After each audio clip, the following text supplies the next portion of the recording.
Some Kotos for those guys. Congrats to 3 winners: Edward Hodgson, Julian Sullivan Cedrone, and Pedro Quaresma. My apologies if I slightly mispronounced those.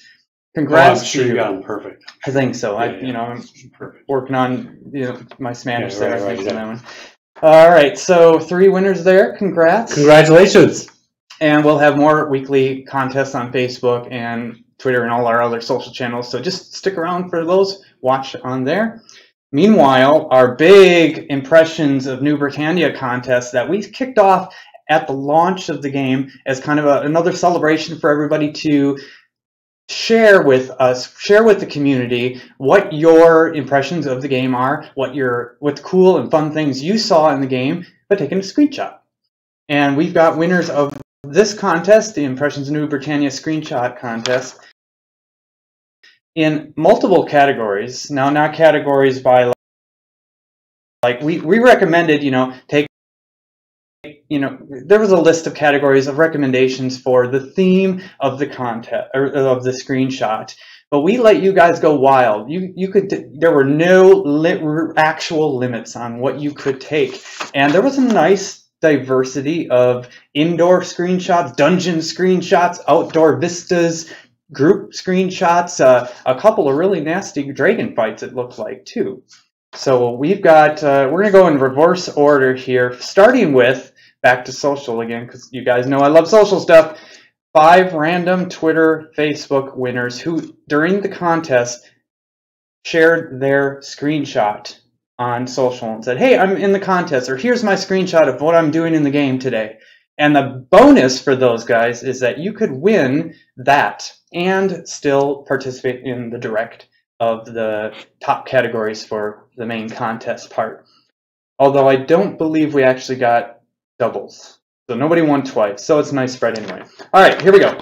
5 random winners from social get 25 Kotos each. Pretty good prize, I think. Yeah. Arturus MX _ Grimsley, Renfail, Dadwax, Dadewax maybe, Barum, congrats to you for randomly winning just for posting your screenshot. All right, 7 runner-ups, also 25 Kotos.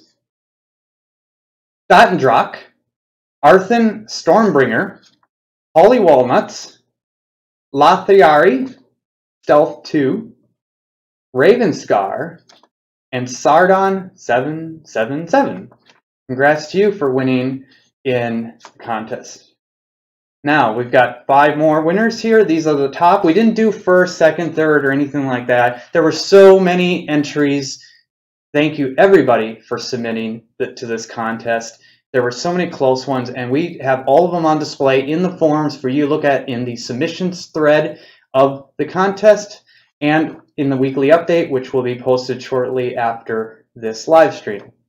Congrats for our top 5 winners who get 100 Kotos, quite a bump up from 25 there, plus a pet of your choice, plus a screenshot title. Now, for the pet of your choice, this is most important. Everybody who wins today, everybody, including these other ones that we're doing throughout this live stream, contact me, Barrick, if you're in Discord, or Shroud of the Avatar if you're on Twitch, or in the forums as Barrick as well. I need to know if there's a choice here, like the pets of your choice, which pet you want, for example, and what your account name is. If you do that, I can get it to you a lot faster, and you can have fun over the weekend with your prize. All right, 5 winners are Theo, Elrin Silvertree, Vladimir Begamont, Alethes, and Dirok. Congrats to you, and amazing, again, screenshots. Yeah, it took us several hours to look through those guys. All right, so more screenshot contests coming up in the future. Meanwhile, just a couple of other weekend community news items here. Alisar's Forest was a recent player-owned town spotlight. We love doing spotlights, so if you have a town, group, or guild that you wish us to share with the community on a weekly basis, contact me, let me know. We'll get you in the spotlight. Also, last week's community live stream, The Sounds of Music, playing a little music in the game, is now on YouTube. An event this weekend and through the rest of this release, I understand, is Diamond Field's Rabbit Hunt. And also, don't forget, if you're a live streamer and you haven't submitted to our live streamer program, let us know. We want to get you on the calendar, which we're hoping to get live next week. Starr. All right. Well, congratulations, everyone who won, and thank you for taking some amazing screenshots of our game. We appreciate it. And now it's time for the... And see, this is when the sound thing would cue, and it would be like the typewriter, and then it would be like the big splash of the screen, like when you watch the news, the like the news with Dark Star, and like the big graphic would swing across the screen. I think they get the idea. Like, look at that! News. Exclamation capital news with Dark Star. And Dark Star, DJ like, Dark Star from what we're seeing. It would either, I think it would either come from the top, like, and like crash to the ground, you know, like that WWF wrestling. And the ground would crack, you know, like like a big football. It would be so heavy, like that. Can you see it? I can see it. That's why I'm not saying anything. Right. So it's amazing. All right. So speaking of amazing, it's Dizzy Dark Star's Discount Den, because there's not one sale today, not two sales, but there's three sales, because it's 420. And because it's 420, it's pot upgrades all day, man. Pot upgrades all day, man. Right meow. Right meow. Did you say meow? No. Right meow, you can upgrade your pot right meow, because pot upgrades are on sale for 20% approximately off right meow. So pot upgrades on sale all day in honor of 420. And if you don't know what that means, Google is your friend. And so and I want everyone should thank Gray Fox, because this was his idea. And it was awesome, and so we went with it. This was not planned, believe it or not. We had no plans for this, and Gray Fox posted it on the forums a couple hours ago, and we loved it. And so we did it, and it was great. So that is on sale all day today until midnight, and then we'll turn it off. So pot upgrades are on sale. Also on sale all weekend for our weekend flash sales is our Starry Eyes sale, and that's in honor of the observatory that went on sale, that went into the game in Release 52, which, if you haven't seen it, is really cool. It's got the observatory dome. It's based on Richard's house, where he had a fully functioning observatory dome in his house with a telescope. It's really cool. So everything, even remotely related to time or observation, is on sale. So clocks, the moon dials, the observatory home, those are all on sale. And then, because that's not enough, I decided that we were going to have a sale during our live stream. So all weapons and armor, including pattern packs, are on sale during the live stream. So now until 5 o'clock, until the live stream's over, all weapons and armor are on sale too. That includes the pattern packs. Combat themed? Yeah, combat themed. So there you go. You can kill yourselves in the game while we're killing each other on the live stream. There you go. Yeah, so right meow, you can get pot upgrades, weapons and armor, and all the starry-eyed stuff. So there you go. We've got people asking from the last live stream. Do they remember this stuff? Last live stream we matched in plaid here, and I'm continuing the tradition. Oh, I didn't. I did. No, it's not a tradition. Well, we can always make it one. Yeah. the wardrobe of DJ Darkstar is far grander than mine. So there's the excuse. All right. So other things in the news. Richard Garriott, aka Lord British, will be at a convention in Europe next week, Quo Vadis. There's a link in our forums and our upcoming events, and that'll be in our weekly update if you want more details about that. So if you happen to be around and you want to see him, he'll be there next week on the 24th. The Release 53 is coming up next week, and it's already on the QA server. So if you want to help us out, jump in and test on QA. And reminder, there's all sorts of exclusive rewards that you can get for testing on QA, including some insect paintings, a bug sprayer, a bug cloak, and you can get eligible to earn some gold crowns. And as if that's not enough, we're going to do a stress test on Monday at 3 o'clock in the afternoon, Central Daylight Time, our time. And it's going to be in the player town of Rifts Inn on my airship, the Queen of Chaos. I'm going to be DJing that. We're also going to do some boss summons on the ground underneath. And we're going to give out some prizes. So we're going to give out some of the super rare testing prizes that we don't give out anymore, including the Corpion chair and the insect table. We're also going to give out some crafted gear that I or Atos, Chris Beers makes, so you could choose whether you want, well, actually you're not going to choose, we're going to randomly assign you something either that I made or Chris made. And if we get at least 50 people for the hour, at least an hour or hour and a half for the stress test, then we're going to turn on double XP for a week at the beginning of next release, for release 53. That was really hot last time. Yeah. We love the double XPs. Yeah, so, and I know people love the double XP. So we need as many people to get on the QA server. And so there's a link in the forum post about the QA server. And the server will, and the stress test is going to last 2 hours. So it's going to be 3 to 5 p.m. All right. So please jump on and get us double XP.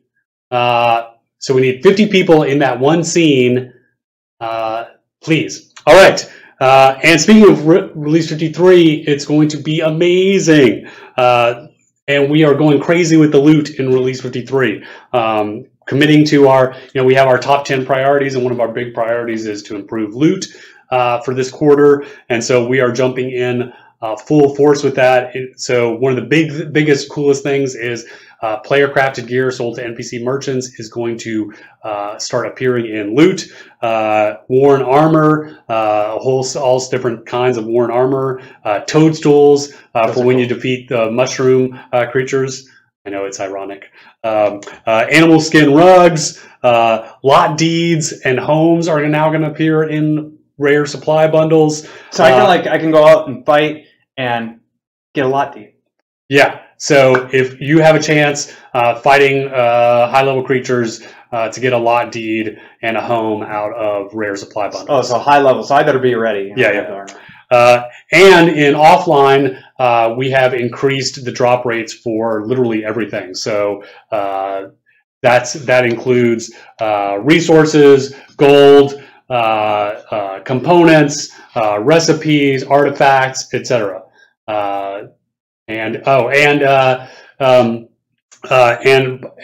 There's been a lot of requests to define what exactly the supply bundles that the lot deeds appear in, and we are not going to give that information because that will lead to speculation on the market, and we are not going to do that because people will then stock up on them and speculate. So we're not going to give you that exact information. You'll have to find out for yourself. All right. Other amazing things that are happening in Release 53, new scenes, Tenebris Harbor and Pinmar Island, which are awesome, East March, lots of side quests and tons of scene polish, revamp of the challenge dungeon, plunderers, which are our pirate-themed NPCs, heraldries opening up for everybody, new houses, including cool new haunted pirate galleons, Kobold Inn, all sorts of new decos, including bathtubs, elven lights, elf statues. We've changed crafting failure, so it no longer destroys items, it just reduces durability. New jump, so jump no longer happens, it's no longer the charge jump, it just jumps when you hit the space bar. Virtue effects on gear that go up and down based on your virtue. All sorts of new fireworks, including pinwheels and aerial bursts and Elysium candles. Since we don't have Rome, they're not Roman candles. Fountains, and over 20 combat changes, including a new amazingly terrible combo called Chaos Bomb, which randomly teleports and confuses people in its AoE range, and a bunch of fixes for stealth visibility. So R53 is going to be incredible. All right, again, the traditional dance party will be the next day. So R53 goes live next Thursday. On Friday is the dance party, and we announced that officially this week. And reminder, this dance party is going to actually be a double feature. So there'll be a set at 2 o'clock. It'll be a set from 2 to 4, and then there'll be another set from 6 to 8. And that's so our players in Europe and our players here in the U.S. can both have a chance to participate. And then we're going to have our R53 live stream on May the 4th. This time it's going to be spring themed. So the stretch goals are going to be spring and floral related, including if you guys remember the thorn weapons that we did, we're going to bring back a darker version of those. So imagine a dark thorn weapons. And then right the Monday after that live stream is when we're going to have, on May 7th, reminders when we're going to have our credits to crowns conversion. So there you go. All right, and I think those are all my announcements. So, and all of those are, at least most of them, are in the weekly update that's coming out. Yeah, all that information is in the weekly update. So, and if again, reminder, lots of stuff on sale. Not two, but 3 sales going on. So get your pot upgrades. Right, meow. All right, I'm gonna go get the combat folks. Okay, and I'm gonna give away prizes. Oh, what kind of watch? So this is, I got this from the design section of the MoMA in New York. And it's a architectural, we're doing it the wrong angle. The Museum of Modern Art? Yeah, the Museum of Modern Art in New York. And so it's an architectural project watch. There you go. All right. And how many watches do you have? 140. All right. Combat. All right. Okay. While these guys get in here, we're going to give away that tabletop moon dial, 2 of those. Congrats to Tilla Tenderfoot and Tedio, or maybe it's Tedio, excuse me. Tilla Tenderfoot and Tedio get a moon dial and a tabletop one, so it's easily placed in your home wherever you like. And then let's roll. Let's see. You guys are going to do your thing, so I'm going to let you kind of like take over. But before we do that, that's good. We need your chair. Okay. Well, you know, I know chairs are high commodity here. I got it warmed up for you. Congrats again to Tilla Tenderfoot and Tedio for winning the tabletop moon dials. We've got the Twitter prize, the ornate clock tower, which during this live stream you get a chance to win if you tweet us at Shroud of Avatar or hashtag LDSOTA, or both of them if you like, and just say, hey, this is great, Chris rocks, Barrick rocks, you guys are great. Thank you for, you know, showing whatever on the live stream, or that's really cool, or if you have questions or anything like that. As long as you tweet us during this 2 hours, we will put you into the pool for a chance to win an ornate clock tower. Meanwhile, the only other prize I have to give away today, so I'll roll this now. But you guys got to help each other to remember, to anybody who's coming into the live stream here, maybe you guys can help too, that we're only going to give it away at the end of the live stream. So it's also very important that you don't let me forget, because I do that sometimes. All right, choice of a wall or grandfather clock. This is also for a home or lot. We're going to give away 2 of those as well. Choice of a wall or grandfather clock. If you want to win one of those, whether you're in Discord or Twitch right now, type !clock. And we'll see you in an hour and a half or so. All right, guys. I'm going to grab my coffee here. I'm going to chat with the community on Discord and maybe get that weekly update out while you guys are hunting down creatures in the game. We're talking. Oh yes, I forgot to switch it over. I got the big screen works too if you want to slide that stuff up and put the games should be ready to go. Screen. So it's like the 4th line down. Yeah, let's just make sure that we. Anything we should know to reinforce sales? So, oh yeah, we got sales upon sales today. Sales. Do you know what the levels are? The regular flash sales, and then we also got the pot upgrades are on sale. Oh yeah, 420. Yep. And we've got another layer of sales that I don't remember the details to, but they are on sale. It's a surprise impromptu. All right, get out of here. Sales. Sales. See you guys. Good luck. Bye. You know, if yeah, you got it. You stay as long as you want. So, the reason we're here today and doing the live stream, doing a 2-hour live stream, is I think the last 2 or 3 streamathons, or whatever we call them these days. I keep saying streamathon, hoping that sticks. Huh? No, No? I don't think it will. But we do a combat section on there, and we always seem to have too much to talk about. And I think last time we looked at it, it's like, yep, here's the skimming it, and that's probably 4 hours of content. And sure enough, we didn't get hardly any of it done. So we are taking over the stream today, so we can get in to about 90 minutes of combat talk. And Try and get people caught up. before we forget, who are we? We always forget to introduce ourselves. I am Chris Atos Spears.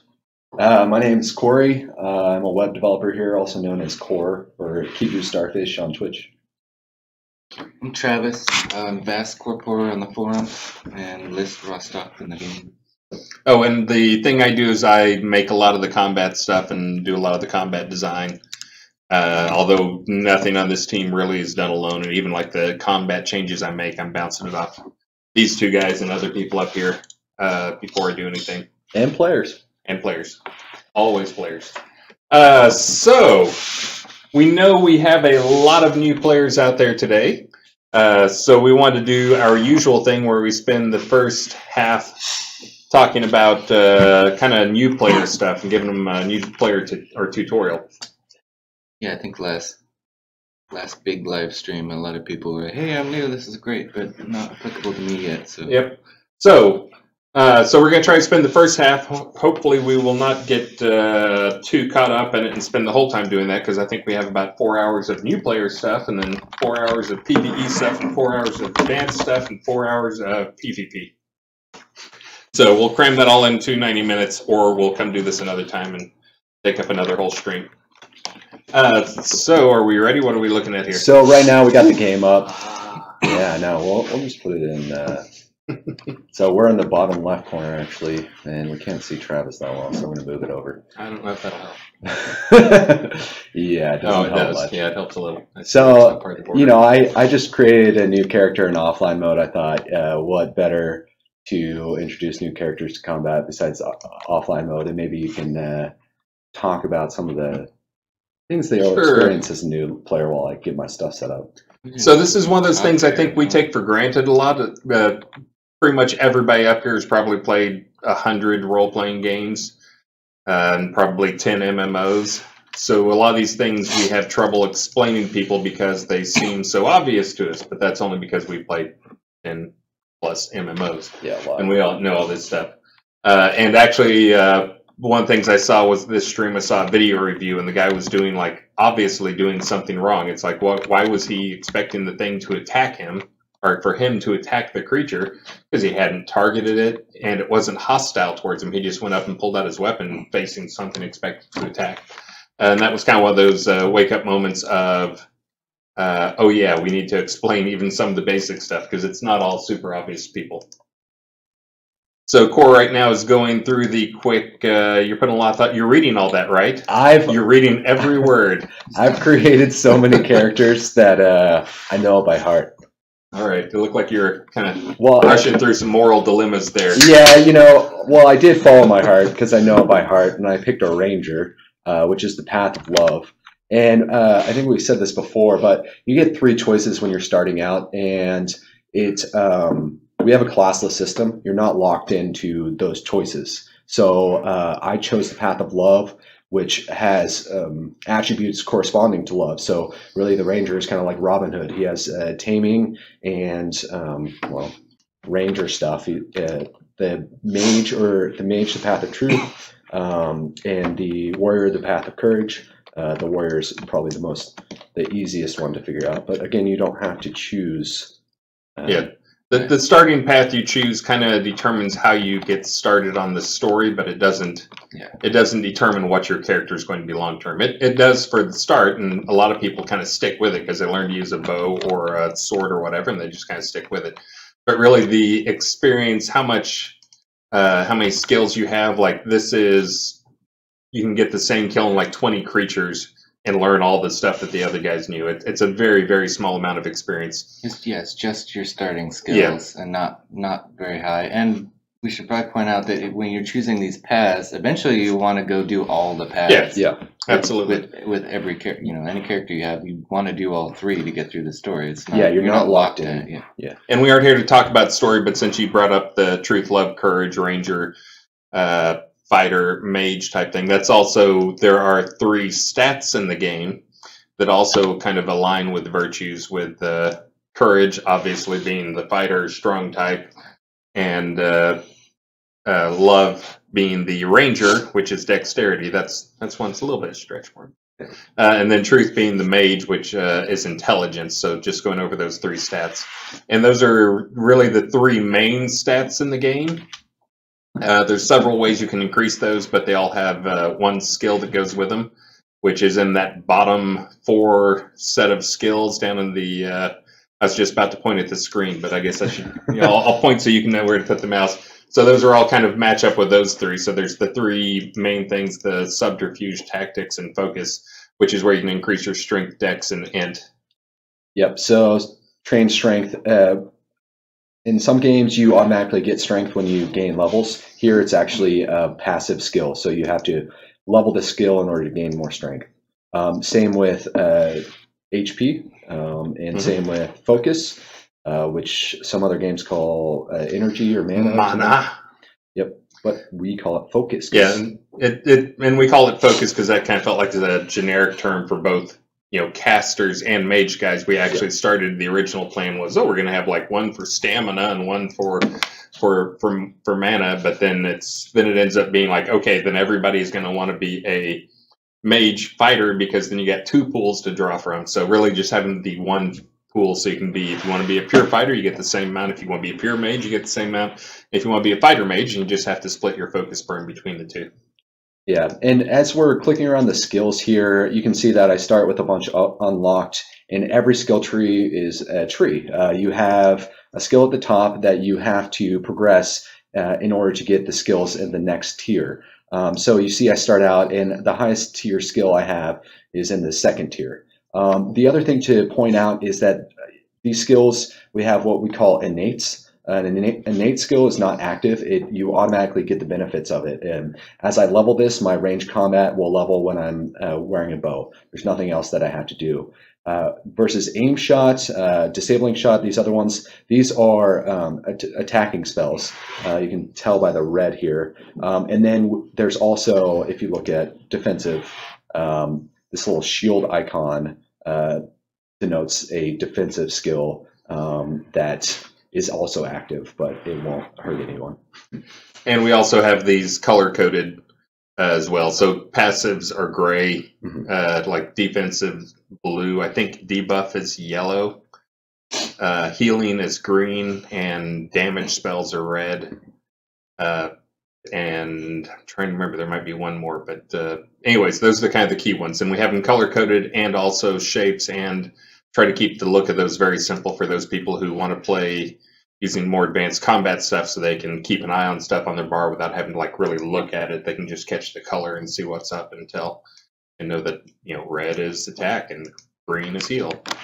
Yeah, and there's actually when I'm starting out, you only see my non-combat bar, which has a little shovel here. I have to pull out my weapon in order to actually see my combat bar. That's an option. You can turn on your combat bar to be visible at all times. But just like any MMO, you just take a skill and you drag it to your bar, and that's how you use it. And also for the people starting out in next release in R53, the bar will be filled up. The first 6 skills are filled up. We've been keeping it simple because we didn't want to overload people, but I think we went too far, and then you see a lot of people getting in. It's like, I only have 1 skill. I guess I'm going to use this skill over and over again. So that's, I think we removed it. One of the concerns we had in the past was like dodge is not a very useful skill when you're super low level, and we didn't want people using it, but it feels like something you can do. So it's back on there now. I think all 3 have skills 1, 2, 3, 4, 5, 6 filled out. For the immersion police out there, you saw that was these are flashing blue. Isn't that controllable? I think we can tune how bright that is. Yeah, it's on the on the video, the highlight reticle. Yeah, so it's turned max, so you guys can see it here. I like it high personally. Yeah. Fail. The game closed. Well, I was busy. So he's just about to get into combat here. What is? Got any more skills you want to put out on your bar? Yeah, actually, I believe I start out. This is a GM client, so we got some. Oh yeah, he won't. This I've actually ran into this. It looks like you're probably in God mode, so he won't actually. There's some interaction problems that you have if you're in God mode.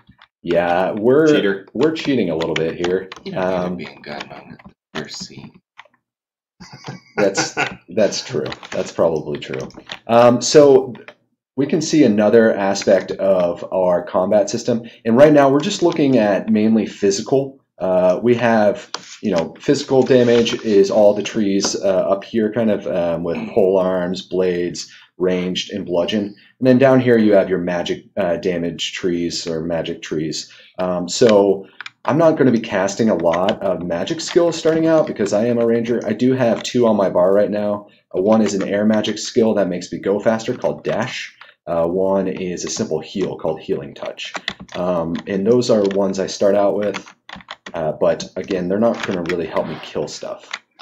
So one of the things that's kind of evolved out of us making the game over time and taking a lot of player feedback is players want to play different ways, and we wanted to try and satisfy those people, everybody. So wherever we could, where it wasn't going to expand our development time too much. And I mentioned that because I see you're using free attack rather than auto attack. Mm-hmm. So we have 2 different types of attack.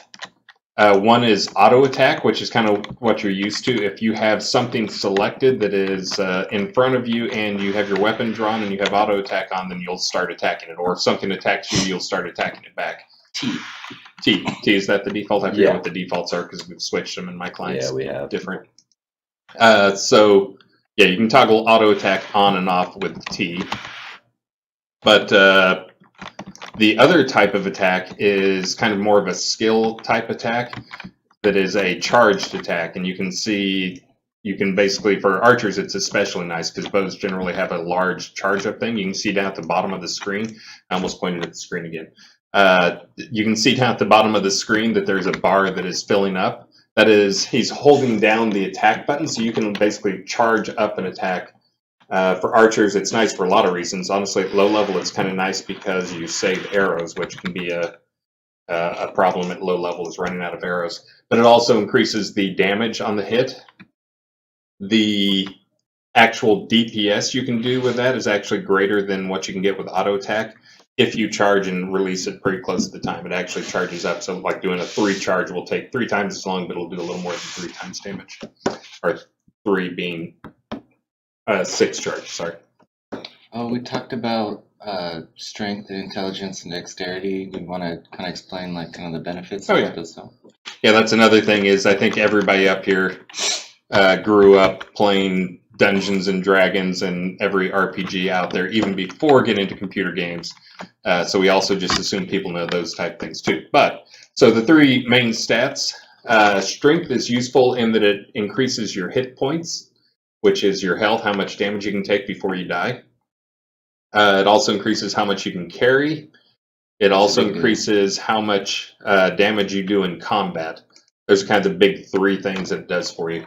Intelligence increases your focus. Your focus. Sorry, you're shaking around the screen like there. I like to play it where my cursor is locked and following me like a first-person shooter. It makes it, as you were saying, everyone kind of has their own play style, but that hotkey is not by default bound. So I actually kind of like to move my mouse and be able to adjust which direction I'm heading. Did you do it? There's also a button you can toggle. Yeah, there's a button to toggle. So that's another one is some people wanted a cursor mode where, it's just the mouse cursor. You can double click on someone if you want to select somebody to attack. But some people kind of like the action combat. So we actually, even though we do have tab targeting where you can hit tab to select the next or toggle through the different targets that you have available, you can also do the action combat where it's just whatever your camera is facing, that's where you're going to be shooting. And for instance, with the bow, that builds an arc out in front of you, that's the stuff you're going to hit, and you don't have to actually target things And you can hit V if you want to go into first person and just play it like a shooter if you want. Yeah, and we also have V where you can go into. There's 2 different modes. Hitting it once will move it to what we call the over-the-shoulder mode, where if you're zoomed in, it'll be more over your shoulder rather than right behind you. And hit it one more time, you'll go in first person like that. We're all spoiled, and at least I'm spoiled, and I cannot stand playing in first person mode. So yeah, I only do it I'm a third person mode sometimes. And we were talking about the skills and skill trees earlier, and you can't actually learn a skill out in the middle of nowhere. You have to go back to town and talk to these guys who are adventure trainers. They're pretty much in every town. They're in all the starting maps too. Yep. The outskirts. Yeah, they can't teach you all the skills, I don't think. They can teach you. You'll be able to learn. You have to, it's a tree where you have to progress down the tree. So you've got to get like one skill up to like 20 to get to the next tier. And then once you get one of those skills to 40, then you can get to the next tier. So you can see, like, he can't learn some of the ones down there that are grayed out. The ones that you can see on the screen now that are in blue, that means he can learn them. Do you have gold? I guess you had gold. Yes, either that or I'm cheating. Oh, I am cheating as well. Oh, he's cheating. Okay. Yeah, it says 0 gold because I have bypass trainers on. And in short attention span theater mode, I stopped talking about intelligence. So intelligence will add to your focus pool. It will also increase your spell damage significantly. The skill in a spell and your intelligence are added together to kind of determine the base target for how much damage you're going to do. So increasing your intelligence will increase damage with all spells. That may be something that higher level players don't realize. And it'll also increase your chance to crit with the spell. Yep. And then dexterity it increases your defense chance, your chance to dodge stuff. It can also help you hit things that have a high dexterity by reducing their dex or their dodge chance. It increases your critical chance with weapons, which is, I think we'll talk about the math later, but it increases it more with ranged weapons. Having a high dex will help with that more. That's really it. Defense and it gives some skills extra damage, like that's right. The air tree. Lightning. Yes. Yeah, the air tree. Every school of magic, we can get into that a little bit too, but every school of magic has something associated with it that kind of defines it, and that's one of the things with the air tree is dexterity actually increases the damage. And that's also partially every physical combat tree has a school of magic that it combos with. So if we look at our combo, and I don't actually know the default hotkey for that, but for ranged, it's air. So those kind of synergize there. You haven't learned how to use the dex system yet. You have to unlock that. Oh. I forget if we have the GM. Is that guy going to tell you? Let you do it? You talk to, yeah. Okay. Ask him about advanced. I forget who it is in each one. There you go. Deck building. He says he can't teach me. I'm unable to teach. I have to go to Sultan or Arteris. Okay, thanks. Thanks for your help. I thought you did. Oh, the advanced. The advanced. Yeah. So anyways, you're not going to be able to show off those combos. But yes, every tree does have, there's some, like dexterity is good with ranged, and it's also good with air, and strength is good with bludgeon and also with earth. So there's those associations with those where there's a lot of tie-ins between those, and there's also a number of combos that go between those skills or those trees too. So you gonna cheat now? Well, I was thinking about going to Sultan, to actually unlock the trainer here. But we have been talking a lot about, we're focusing kind of on the physical combat, or sort of these early level things. And magic is incorporated into pretty much every build. Like, for example, you start out with a heal. Even fighters start out with magic abilities. And so it's not just about being a pure physical attacker. You're going to integrate these things into your builds because you'll find them useful. So the combat trainer, this guy? One of those, yeah. Combat trainer. Cool. Advanced techniques. And he is an automaton. Deck building.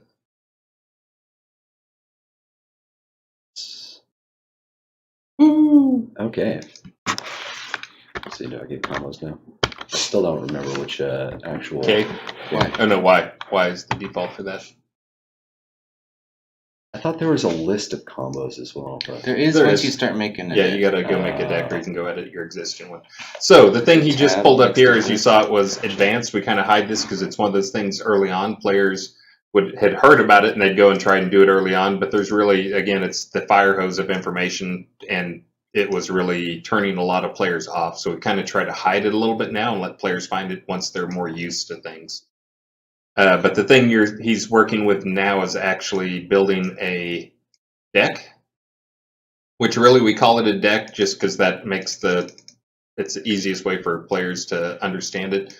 But it's really just a set of skills and also a set of gear that is associated with the deck. So when you swap decks, you can also swap gear. So you can have like your range build, and then you can also put together a sword build or a caster build or a healer build. And you can swap those. You can actually swap those in combat as well as out of combat. So you can swap, you're in trouble or whatever, and like your healer goes down, you can swap immediately over to be, I'm the new healer, I'm swapping to my healer deck.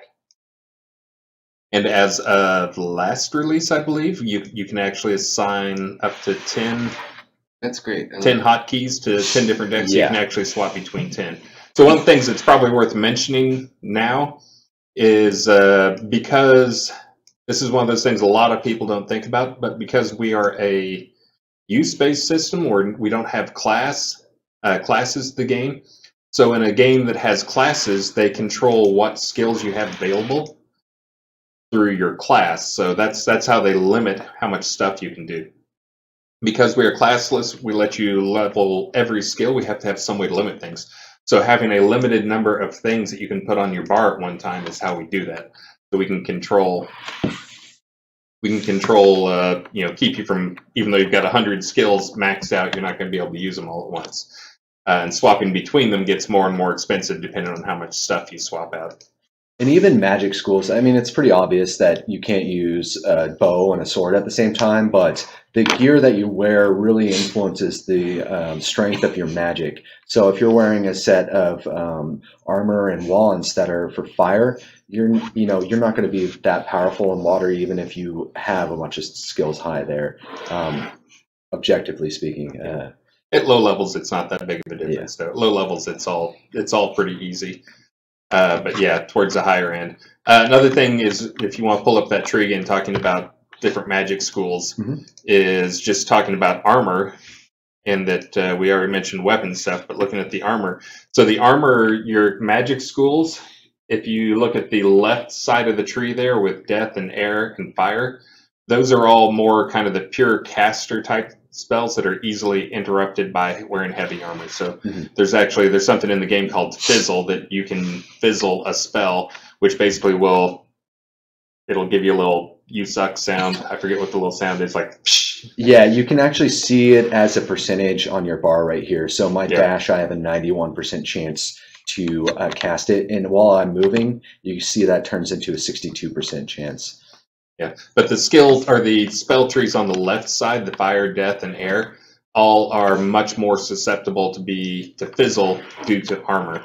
It's actually a multiplier. The armor has like a base. Here's the fizzle number for it, but then stuff on the left side gets multiplied higher, and stuff on the right side is easier. So it's easy to cast life magic while wearing heavy armor. Same with earth magic.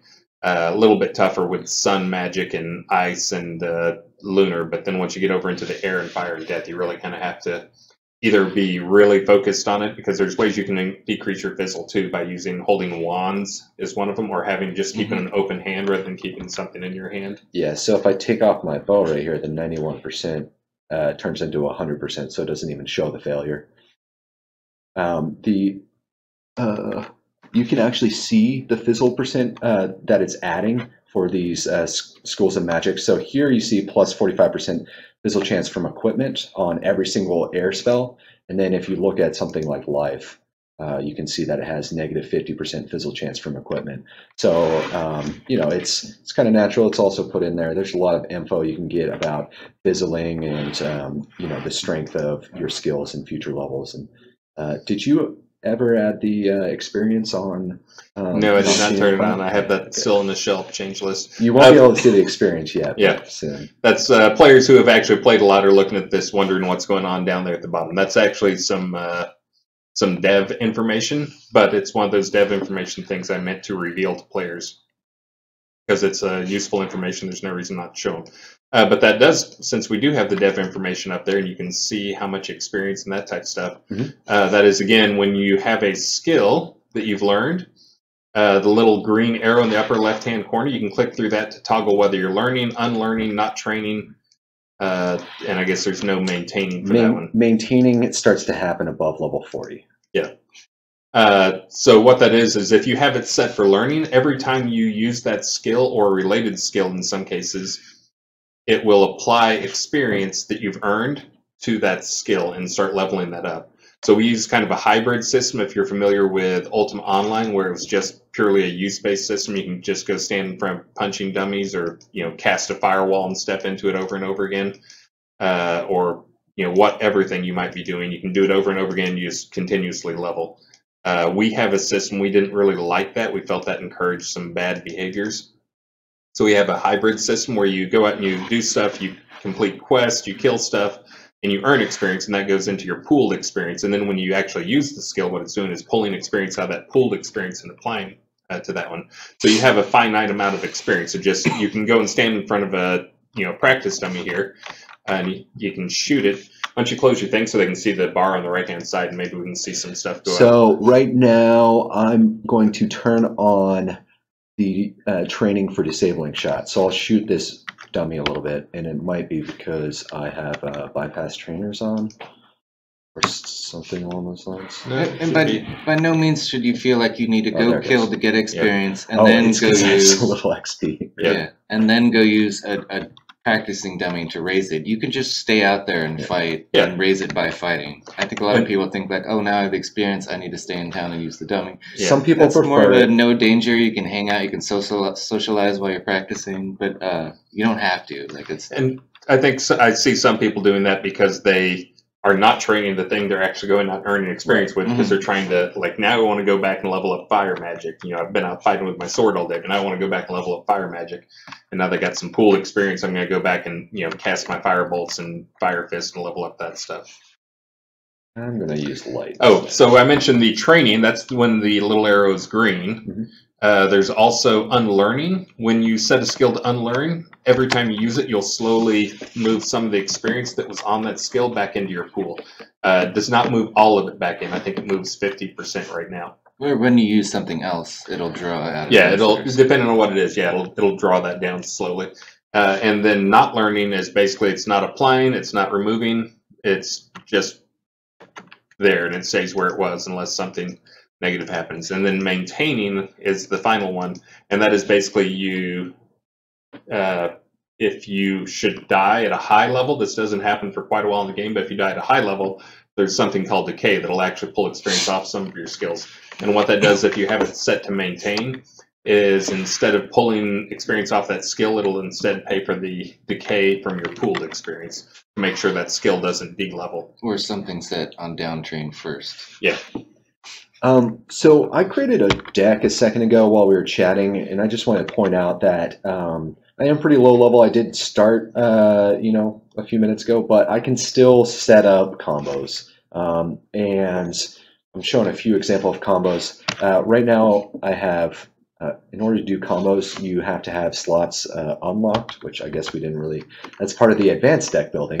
But I am comboing the aim shot with discharge to create shock arrow, and I'm also comboing the aim shot with gust to create piercing breeze. And these are both combos. The piercing breeze will actually knock back the target and have a chance to knock them down, and the shock arrow, or whatever it's called, can stun them as well.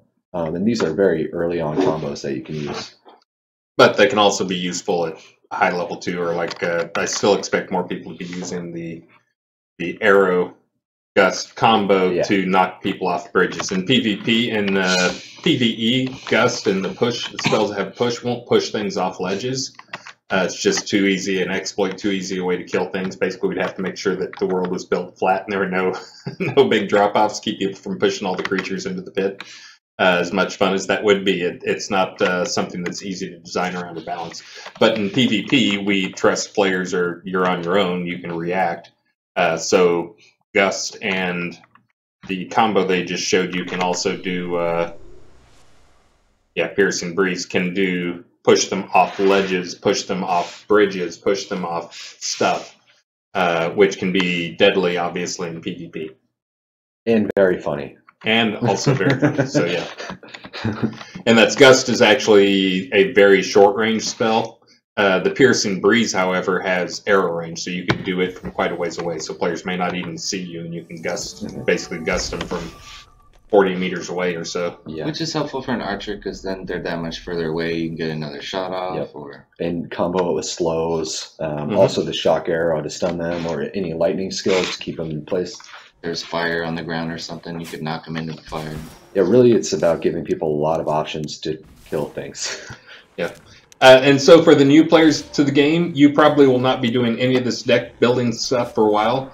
Just know that it's there, and once you're comfortable and your brain isn't having to think about every action you do, that's something you can go and expand. You can start making new builds. Also for new players, it's not really that important because you don't really have enough skills leveled up yet to build that stuff. But it is one of those things within the first 10 hours of play, probably a lot of people switch and start having multiple decks.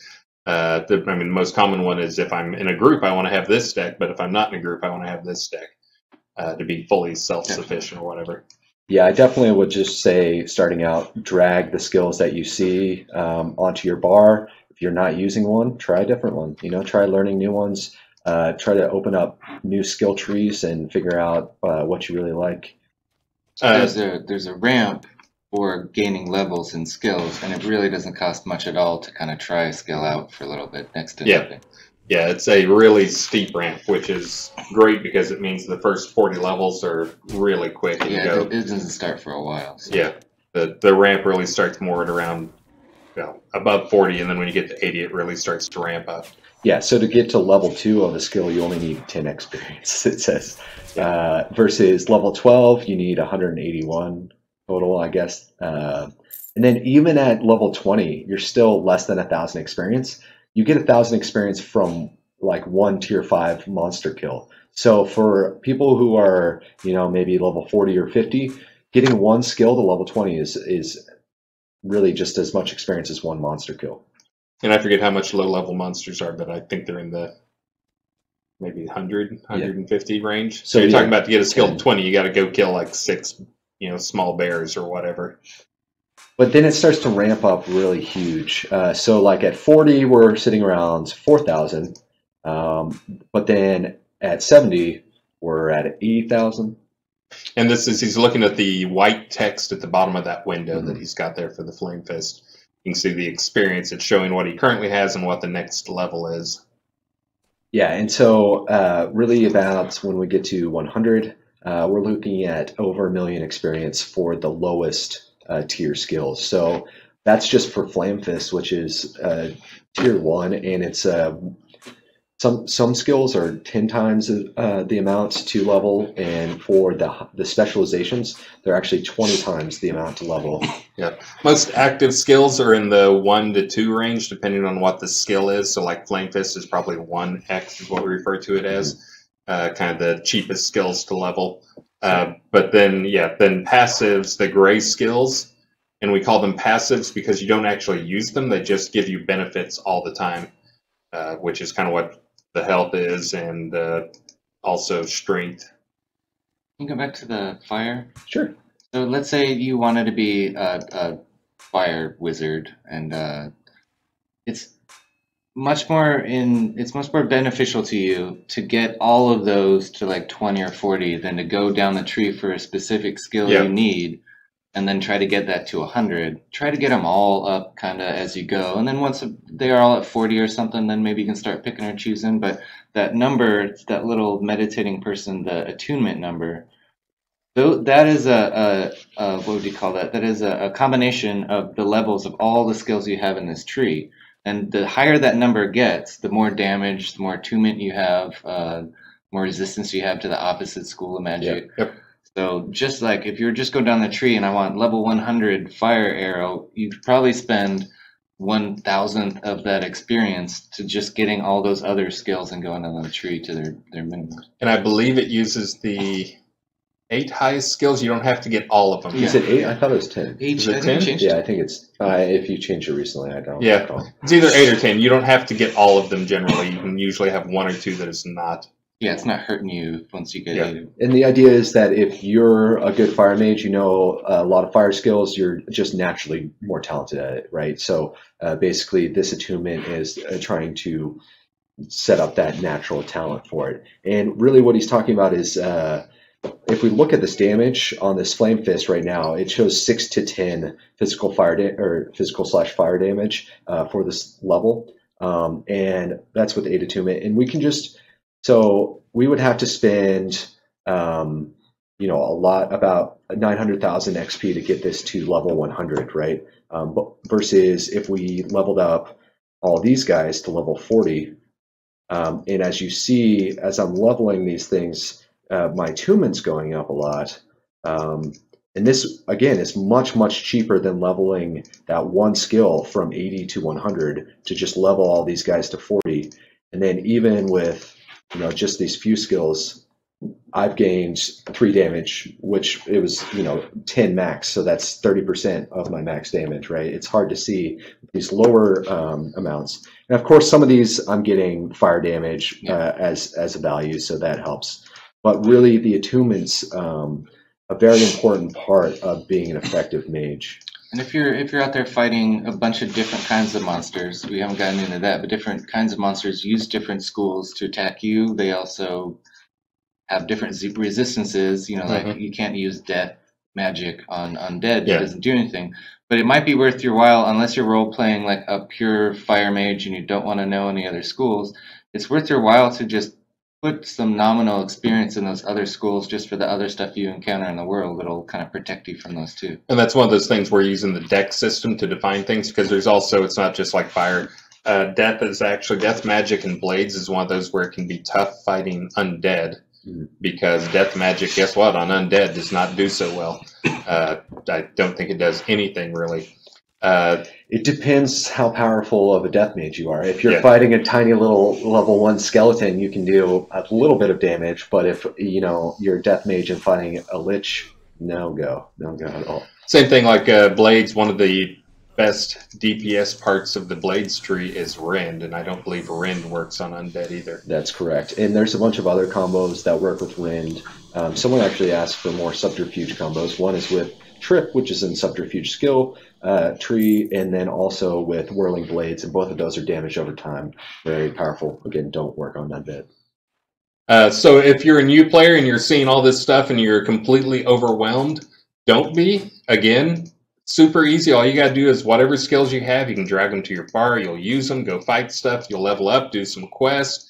Quests give huge amounts of experience, especially for lower level people. I forget how much the main quest line gives, but it's hundreds of thousands. 100,000 for just one. Yeah, for one part of it. Even the outskirts, just the very first quest zone that you get in after the tutorial has, maybe 50,000 XP worth of quest in there. And usually I've done a bunch of speed runs that I try to do on new characters. And typically when I'm, power gaming on this game, I will go do all the outskirts and try to get all that quest XP real fast so that I can have that boost that with a bunch of XP under my belt can be a lot more effective. Yeah, so there is a lot of stuff you can learn. You don't have to learn a lot of stuff. Really just go and play the game. We're showing you a lot of this stuff now because, one, there's some more advanced players out there who are going to be interested in this stuff, but also just so you know that the systems, the skills, the combat, everything in the game is very deep, even though it's tough to see right when you get started. Just know that there's still a lot left out there. And you'll also probably run across a stream or two if you go look at Twitch and see these guys. If you've played the game and you know what it's like where you're trying to survive fighting little stuff and they're out there just slaughtering stuff and walking through things, just know that that's because we have a there's so much more you can learn and figure out how to play better, and we just like that'll never really end. And that there's a lot of skill. There's a lot of knowing skill. There's a lot of reflex skills. There's a lot of planning skills in terms of like building decks and knowing like strategizing And you the can have best options for things. you can have project decks too. They're just kind of I want to try and be a Yeah. sneak around, get a big backstab because I just want to mess around with that. I do that too. Yeah. Yeah, I spent like a few hours a few releases ago just trying to one-hit kill a troll. I was like min-maxing a build to just, one-hit kill. I couldn't get it though. Could not do it.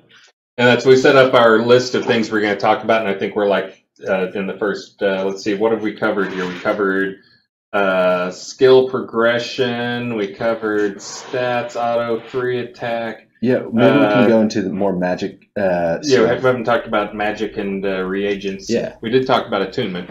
But that's if you look at most magic skills that are tier 3 and above, which is if you look at that skill tree, like the top, we call that, and again, I'm pointing, the very top skill in the tree is tier 1, then the second row is tier 2, the next one down is tier 3. In general, they get a little more powerful.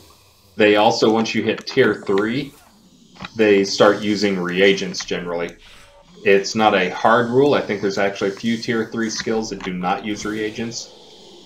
There may be a tier 2 skill. I'm trying to remember. There's a couple I keep toying with moving to use reagents. So he's talking about when you mouse over that skill that had the ingredients, that black pearl, spider silk, sulfur shot. You need to have those components in your inventory to cast that spell. Yeah, so for example, I have Chain Lightning right here, and it says 0% and 0. This 0 right here means I don't have the reagents to cast it. Let me go ahead and find that reagent seller. I think he's right there. We're good. No, I think He's inside the building. He's in there. And the reagents you use, really, let's see if he has a bundle of reagents. No, he doesn't. It just says the normal ones. So, yeah, we can actually go look at the consumable tab here to see them more easily. And we can just go down some of them. Some are for specific types of magic or are used more in specific types of magic. For example, sulfurous ash, rather, it's not furious, is used a lot in fire magic. And I don't know, Black Pearl I know uses a lot in like teleportation stuff. Is Black Pearl power, Spider Silk's binding? Oh, cool. I usually have to go look these things up because I'm usually the guy that sets them. So and he's buying them right now from a shopkeeper. If let's say you're out of Black Pearl, you're out of money, or you're near the beach, go to an ocean zone and look around the shore. There's clams and harvest them. They might have Black Pearl. You can find spider silk. Yeah, there's some killing spiders tricks to gathering reagents. I know players in game who have huge just routes that they set up to gather reagents and will get hundreds and hundreds. I know someone recently told me they got hundreds from Blood Bay. Gold. Oh yeah.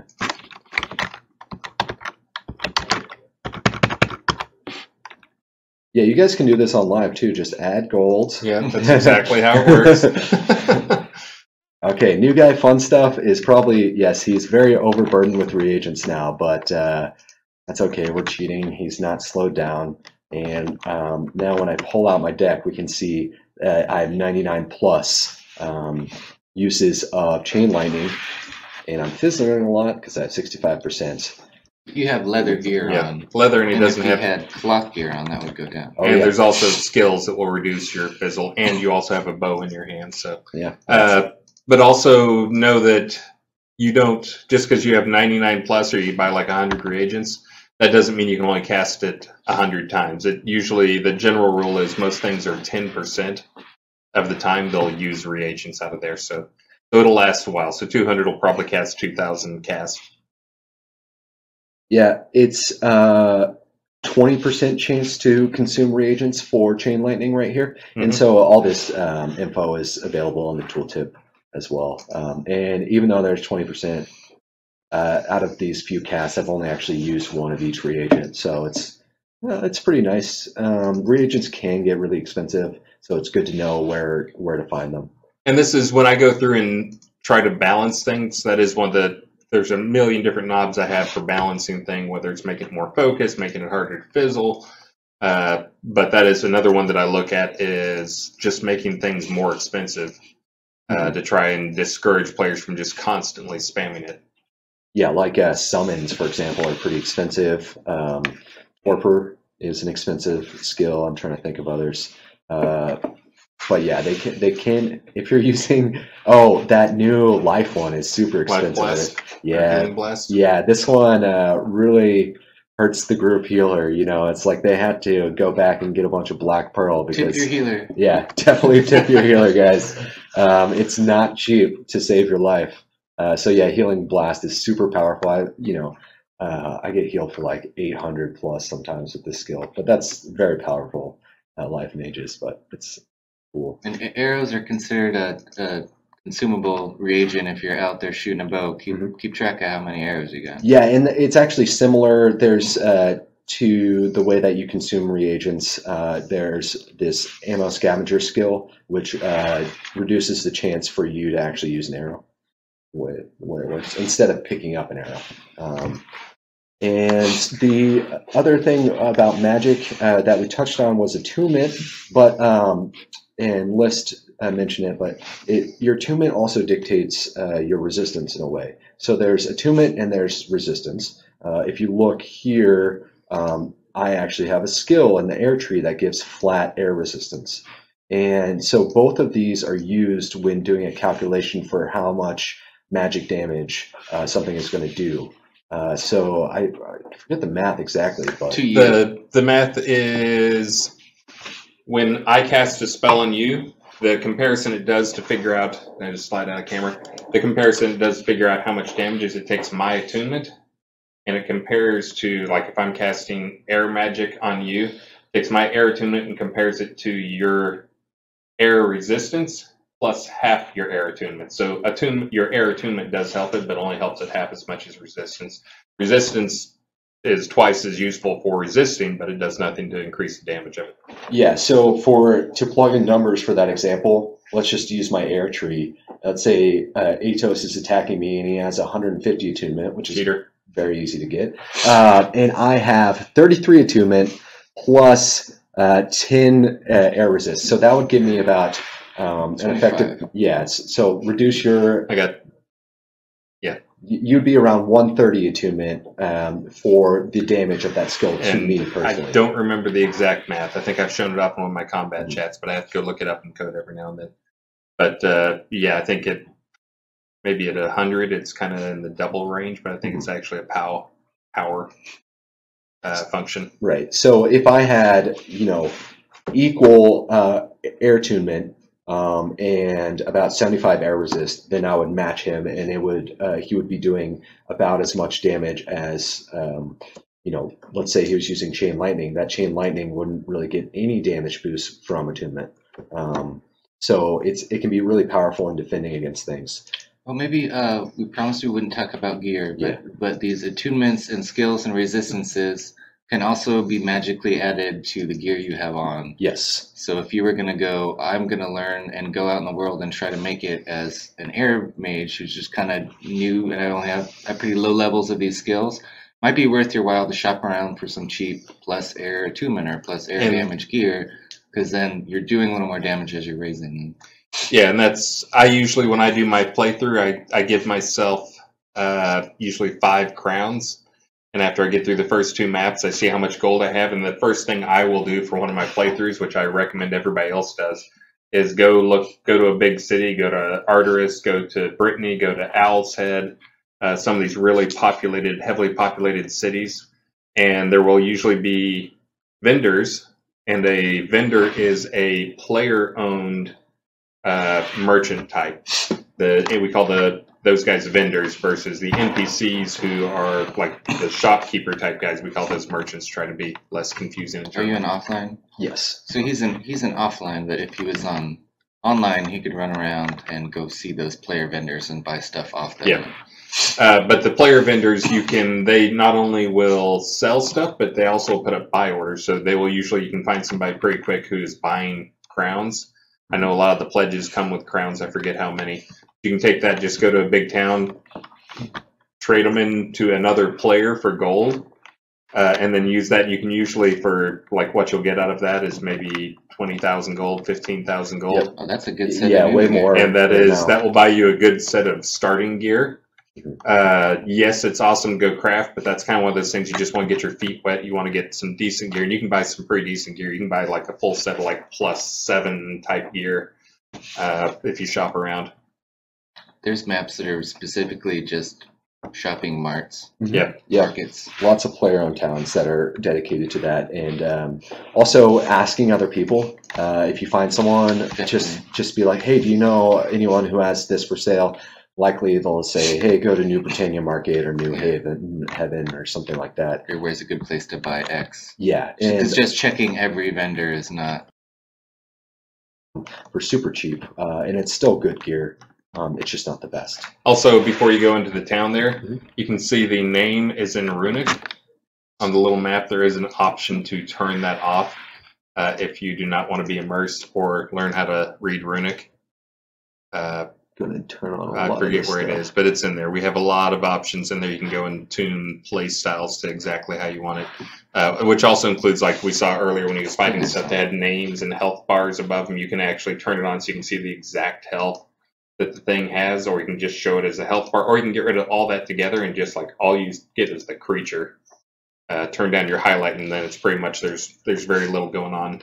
Yeah, I'm setting it up like breaking. how I like it, where I get the stuff that I need. I like a lot of data, like seeing the numbers on my stats. I like to see what the does that numbers show? pop up. You just went by some things there. What was that all about?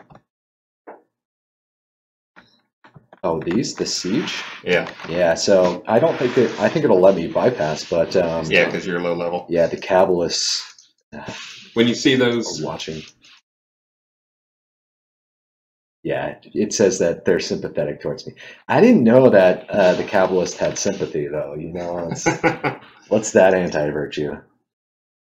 But yeah, so when you see that type of artillery outside of a town, when you're at a higher level, not when you're low level, but when you're at a higher level, you'll have to fight your way through a siege, but you can also help disperse the siege and get rid of it so other players don't have to do it. But there's also bosses in those that have some fairly desirable items. I'd like to point something out that might be maybe a little more advanced, but maybe not. He has one chat tab right there, and it's just showing everything, every bit of damage he does.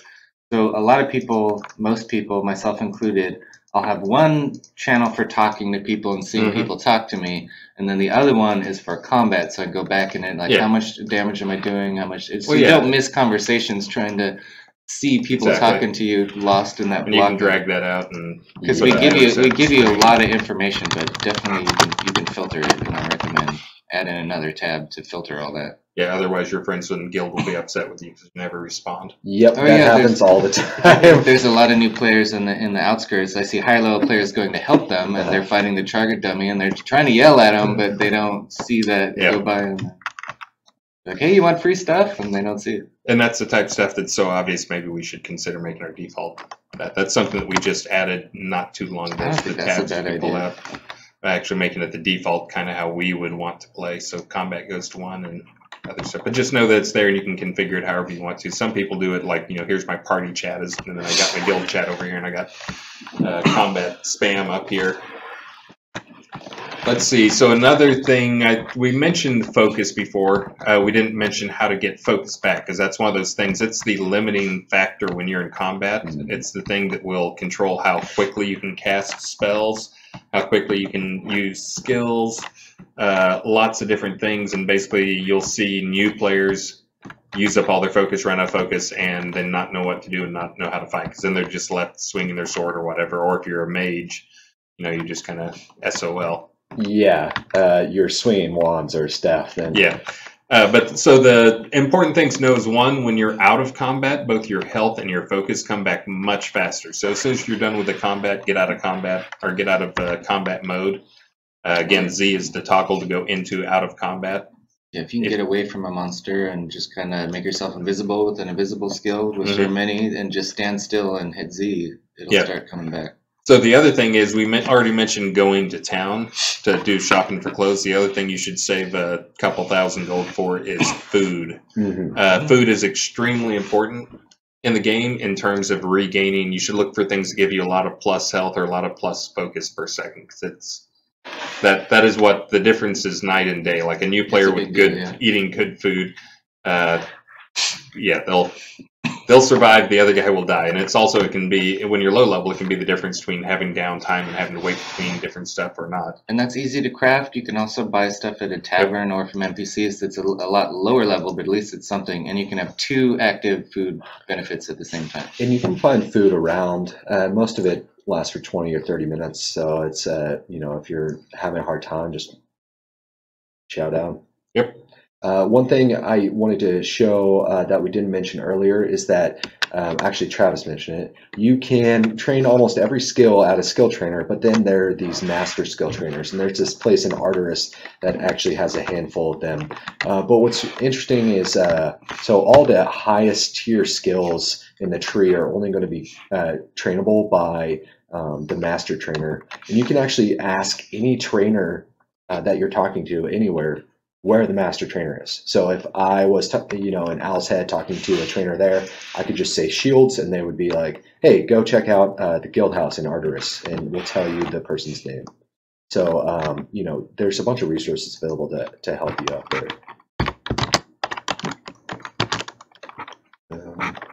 I don't know if, let's see if he'll say it. Maybe not typing. Yeah. Oh, it's because I turned on bypass chat for merchants. Oh. Yeah, so that's a mode that you can go in. Either you can have conversations with merchants and say bye, or you can just have it pop up automatically without talking to them. That's what I set it up as. So another thing besides food that is kind of more of an emergency type things, if you look down on his bar, you'll see a blue potion and a red potion down there. Is the 3rd and 4th icon in. There's lots of different potions. They vary in sizes a lot, and again, this is because they're fairly costly or difficult to craft. If you're making them yourself, then you probably only want to use them for emergencies. But there are other potions as well that can add various buffs that you can craft, and I forget how long the buffs last, but like an hour or 2. Some are a long time. There's really good ones like give you 50 resistance and For 4 10 different minutes. magic trees. Yeah. Where they start to get pretty nuts, and there's different potencies. It's not to the level of like old school Diablo where it's almost potion management, but it's if you have the gold and find like a merchant selling lower level potions, I think it's worth it if you're trying to level up those first like 30 levels to have a bunch in your inventory just for emergencies and to keep going to reduce downtime. But there's potions that increase your health, your strength, your dex, your move speed, all kinds of stuff. There's some that increase how much you regenerate over time. There's potions that are smelling salts, not technically a potion that'll clear you from being mesmerized or stunned. There's also another reason to visit some player-owned towns is there are blessings that you can pick up in the player-owned towns. Those for new players especially. We are not big on like doing the whole level capping thing where you must be this tall to use this gear or get this feature or whatever. Mainly because we try to push that we don't want people to have to grind forever. We want new players to come in and feel like they can contribute right away. So we basically, right away, you can use any gear in the game, you can get any buff in the game. And those buffs at low level are actually a lot more helpful than at high level, because getting like a plus 5 health per second buff at low level is massive, but at higher level it's less. So getting those buffs early on, and those last like 2 days. So the devotionals last 8 hours, I believe, and then there's the shrines that are placed around the world, and those last for 3 days, I think. 2 or 3. Yeah, I think they're 2 or 3 days because I set them up to encourage players to go back to those spots. So you can have 2 shrine buffs, 2 food buffs, 2 get as many buffs on yourself as you can maintain. And I mean, there is some cost to it, obviously, especially for the 3-day ones. Usually you have to solve a puzzle, but I see a lot these days where someone's like, hey, I'm in Middle Downs. I just solved the puzzle. Who wants to come grab the buff? So, you might run into someone out solving puzzles and find yourself with a 3-day buff. It's very nice. Yeah, just vanilla starting gear, vanilla starting skills. you can make it through the game and do the quest and progress pretty easily, but spending a little money on a little nicer gear and trying to find some buffs will make a huge difference. So, And when he says money, he means gold. yeah, show them where the buffs show up your. Oh yeah, sure. So, yeah, gold. I mean in-game gold. Yeah. Oh yeah. A little coin. Yeah, I think, like you said, like a couple thousand gold, which is not that hard to get in the game. You can get all new gear and either get it through like this type stuff. Although he's cheating there to kill those guys. Those would have actually been real fights, except that he gave himself a high skill level in chain lightning. Now so I'm so slow. He's carrying a lot of stuff. Another thing. Go cheat again. Heavy lifter. Go ahead. Yeah, because another thing, and this I really would recommend to people, is getting heavy lifter in the tactics tree. I remember when I first started out that. There weren't any devotionals back then, but just using an obsidian potion for the plus 50% capacity helped a lot. Just, you're running around and then you get overburdened and you have to go back to town and sell. So just like being able to stay out a little bit longer is pretty important. Well, at least they'll make you get more faster. So one thing, I guess on the magic schools, and also this is something we get a lot. We talked about taming, I think, a little bit when we talked about the ranger and the path of love, how we start out with some taming skills, both tame creature and summoning. Well, you're allowed to have one creature out at any point in time, whether it's a pet or an elemental summon. And so clone of yourself. Yeah, you can actually clone yourself. So these are pretty helpful little companions. We did mention how many reagents these usually cost to summon, so it's not something you want to do all the time. However, having a little air elemental that follows you around stunning people, and they're at the bottom of the magic trees, the pet, so you might not get to them for a little bit. Well, and what's the cost for keeping them out? Focus. So up here, depending on the power of your pet, you lose part of your focus pool. So essentially, focus is a big problem. You got to manage it, no matter what class you are. So this makes it a little bit more difficult if you're trying to spam skills and have a pet out at the same time. But you probably wouldn't be that far and have an air elemental with 100 focus. Yeah. I'm cheating a lot. But there's also the tameable pets. Yeah. Mm-hmm. And those, so here, just like other skills, Tame Creature has a requirement of a reagent, although it's not really the same. This is a taming collar, so it's not really a true reagent. But in order to actually use this, you have to use a taming collar and their skills to decrease the chance that you're going to actually waste that taming collar, similar to the way that you don't spin reagents or arrows every single time. I don't want to sign you up for something, but you did mention something when we were talking about that. Oh, making the starting packages come with a no trade collar. Yeah, we were talking. That is one of those things that, a lot of people would want that. A lot of people come out of the new zones and I want to train something, and then okay, now I need a collar. Okay, where's the recipe to make a collar? Yeah. Whereas you can find, if you're lucky enough, and there's some players selling them in your starting zone, which happens a lot, but we're considering just giving new players a taming collar to tame their first pet.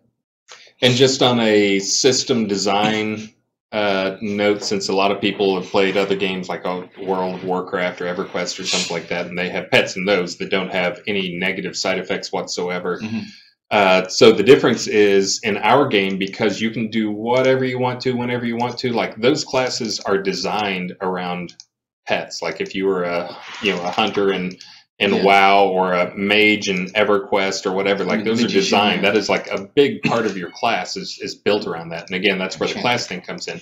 So for us, if we just said, oh, you can always have a pet and there's no downside, it quits being a choice. It becomes mandatory at that point. We are all about choices. We want you to have to choose. Do I want to have a larger focus pool or do I want to have a pet? So we have to have ways to balance this so that we can have players, again, he could switch right now and go over to I'm going to play in a total death mage build and have everything death mage. And we're not talking about hours. It may take hours to learn some of the skills, but then if he's in the middle of combat and he's already learned the skills, like he can swap over and move to his other deck and totally change his playstyle. He's fighting humans. Well, I'm going to go switch my death mage deck because that's the most efficient way for you know, for fighting those guys. Oh, I'm fighting undead. Well, I better go to bludgeoned or whatever. Yeah, try a lot of decks. You know, save them until you're out of room. You know, have a bunch of different ones. I mean, people have them just for different outfits. I got a bunch. I have one just for playing Gust Ball. I realized that I never learned a few skills. They're only good for. It's like an in-game soccer game where you use that gust and it blows this specific ball around in people's POTs. It's really fun.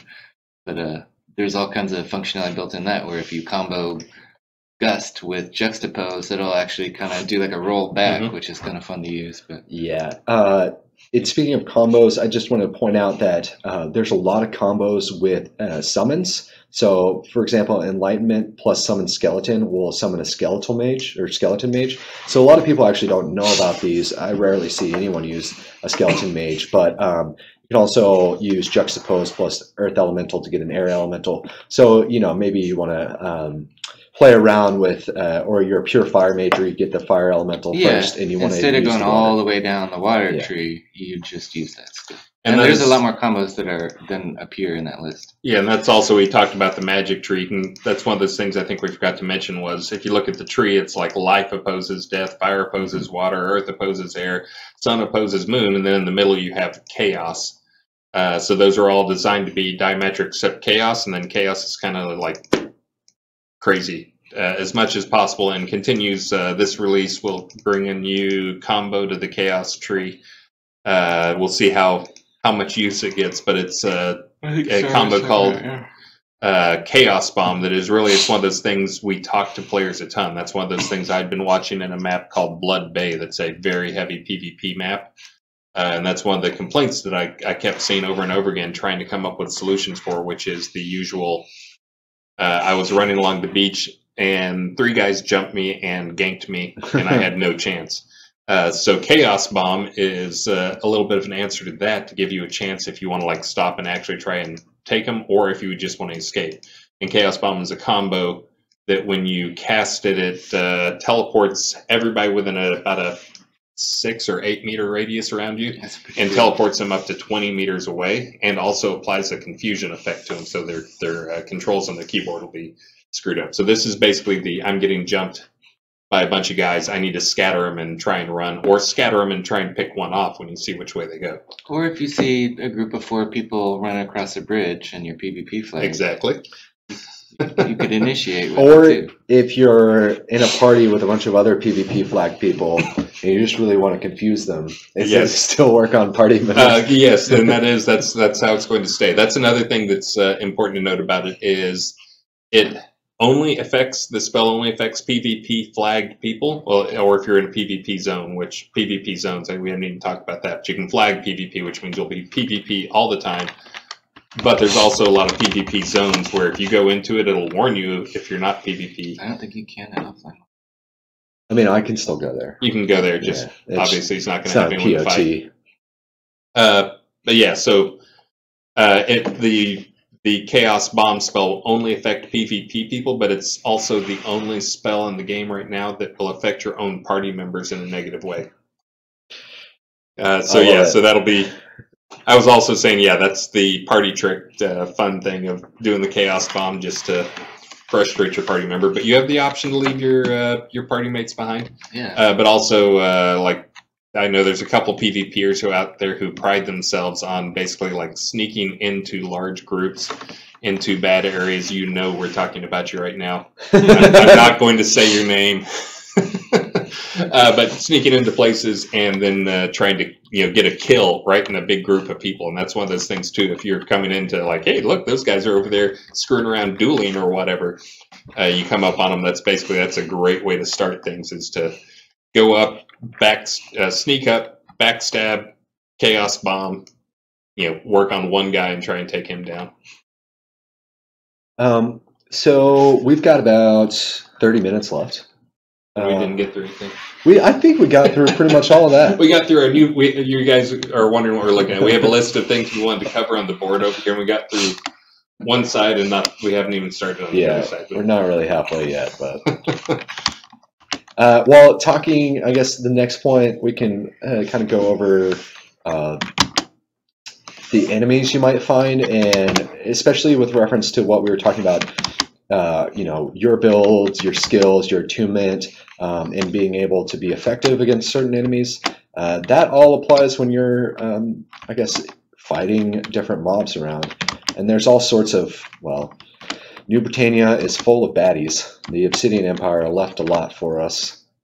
So they all have their own strengths and weaknesses. I'm going to actually turn on God mode again so I don't die. But here's a perfect example of a ghost. So a ghost here, I can do physical damage to it, I believe. It's not that much. No, I can. Resistant. Yeah, I can do some magic to it. Death magic is not going to work at all because, well, guys, ghosts are dead. So really, if I wanted to be effective against a ghost specifically, I might want to check out my life tree and go for a skill like Banish Undead, which is actually the only skill in the life tree that does damage to people. Stun is also really good. Yeah, good point. Undead. I'll add a Searing Ray. So yeah, if I were a death mage right now, I would probably want to switch my deck into something that is a little bit more appropriate for fighting ghosts.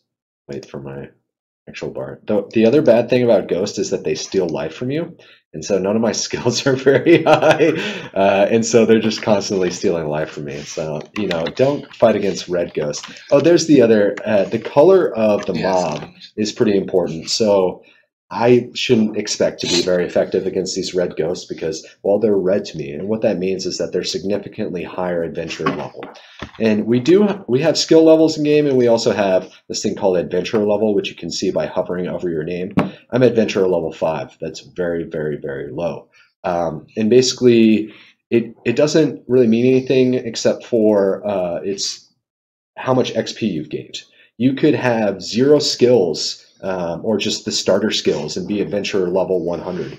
I wouldn't expect anyone to do that, and you would have, you know, millions and millions of XP in your pooled experience, and you would still be adventure level 100. So the only thing it's actually used for is your adventure level is used in hit point and focus pool calculations. It's a pretty small factor though compared to the other things, the actual skills. And it's important to probably also mention that never goes down. Well, you can lose skills from dying with decay at a very high level. Your adventure level will never go down. Yeah, and also it's what dictates the color of these mobs. So as I go up higher in adventure level, you know, maybe these guys will turn from red to orange and then orange to yellow, then yellow to green. So it's kind of a way to match your power against their power. But then again, I could be level at 100 adventure level and spend all my XP on the light skill. So it doesn't necessarily mean I'm inherently powerful, but that I have the ability to be. Yeah. Since you just pulled up two things, I was going to point out as we're kind of moving into the more advanced stuff, and there may be some of this stuff that people don't know. I mentioned earlier that most every tree has some element, some cool thing to it. Mm-hmm. For sun, it's important to know that sun is more powerful when the sun is out. Right. Lunar moon is more powerful when the moon is out, and that could just be more duration. It could be more damage in the searing ray. That actually does a certain amount of damage, and then if you use it against undead, it's half again that much, and if you use it for undead during the daylight, it's 2x damage compared to what it would be base. For the life side of things, the special thing on it that's kind of the key way to play is the longer you have gone without causing harm to somebody else, the better your effect on your spells is going to be. And that's not for all of them, but it's definitely for all the heals. And it can make I forget what the actual boost is, but it's pretty significant, like 25 or 50%. And using death magic, actually, that has a penalty to healing yourself, being healed, healing others. Yep. And so there's kind of, if you want to do both, it's worth it to kind of juggle them. If you heal yourself first and then do a death ray, you might get more from the heal, but then your death ray might do less damage because it's actually more powerful the closer you are to death. So there's choices to be made there. And that's for death mages. there's a very specific playstyle. One of the special things on the death magic is the lower your health is, the more damage your death magic's going to do. So you'll see a lot of death mages who start off combat low health because they want to be able to do life drains, and they know they're going to be getting bigger hits starting off. Their DPS is going to be maximized by keeping their health lower. That is something to mention if you want to go into the death tree. There's a skill called Tap Soul that will take your hit points away and give you back focus for using it. So if you're sitting at 100% health trying to use these death skills and they're just not doing much damage, you don't have to let yourself be hit a lot. You can keep casting and keep using that Tap Soul to get your own health low on purpose. Watch it because you can kill yourself with it. And Similarly, it's popular to use chaotic feedback, which provides damage for every focus spent. So let's say you cast a skill that's 30 focus, you'll actually by default or at the base level take 60 damage from that. And so that will get your health down really low, but then you can shoot back up after you cast a bunch of death rays. So generally speaking, we've got a few types of mobs here, and I'm trying to go around Blood Bay showing some of them. Humanoids are a general class. They include kobolds, elves, undead, and humans. I don't think I'm forgetting any. Maybe pirates. Yeah, pirates. That's right. Yeah. And the clans, Satyrs. the clansmen, Satyrs and Fawns. the like Dragon Clan and the Bear and all those stuff that wears clothes. Yeah. Yes, and they walk on 2 feet. Yeah. And pro tip I would give on if you're fighting humanoid stuff, generally you'll get the most money. If you're just looking to make money, you'll get the most out of those guys. Because you can kill them and they'll drop a weapon or they'll drop armor. They'll drop stuff that actually can take to a merchant. And you could sell that. Yeah, you could take those all back to town and sell just the weapon to a merchant. You could sell it to a player who wants to scrap it and use kind of the components. You find a vendor that's buying them.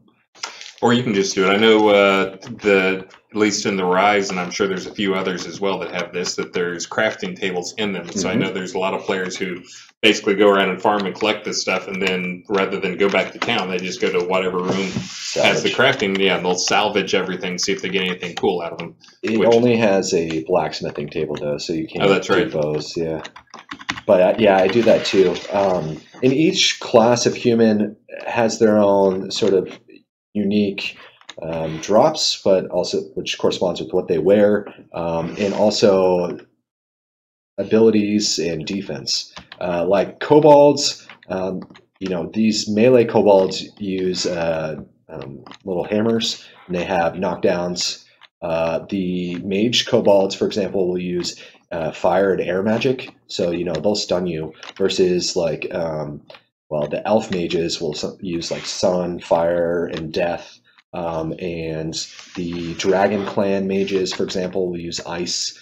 So there's a bunch of different types of magic that you run into when you're fighting mobs, and it's important to take into account for that. So if I'm fighting a very high-level Dragon Mage with an ice deck, I'm not going to be very effective because that Dragon Mage is an ice mage as well. And so it's going to have attunement.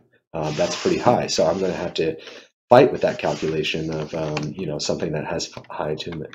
So similarly, elves are more aligned with the non-elemental magic schools like death, moon, sun, and life, while other humanoids humans in general, like cultists and the different clans that are out are earth, fire, air, water, and their offense and defense often corresponds to that. So using death magic versus a bunch of elves might not be the best choice in that situation. So while there are extremely powerful builds that you can make, it's pretty difficult to get a silver bullet essentially for everything in the game. Yeah, and that's true. That's one of those things, like if you're trying to force, like, I want to be only this one type mage, you can do it, or this one type build, but you're not going to be as effective as if you've done less than that and also done something else to it to some extent. Because you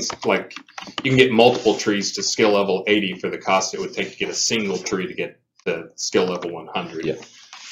just because of that big curve we were talking about.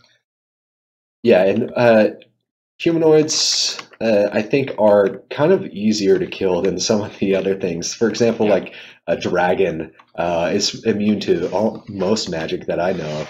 And yeah, like Daenerys Targaryen says, fire cannot kill a dragon.